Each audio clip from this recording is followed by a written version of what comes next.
diundang untuk sampling suntik vaksinasi COVID-19.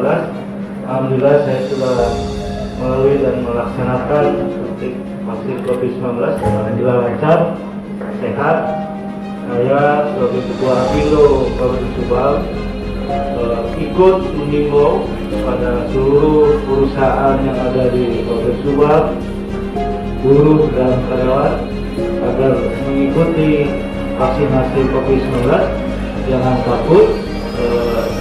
Saya sendiri yang kali pertama disuntik di vaksinasi COVID-19, alhamdulillah selesai dan sehat. Ini bukti saya mendapatkan kartu vaksinasi COVID-19 dan ini kartu vaksinasi COVID-19 yang sudah dapat sertifikat mungkin dari ICFP International Sertifikat Vaksin pun kita sudah dapat vaksin dari pemerintah dan bukan bebas COVID kan dokter ya, tetapi kartu bisa dipakai untuk keluar kota persyaratan tidak di bulan. Terima kasih. Wassalamualaikum warahmatullahi wabarakatuh.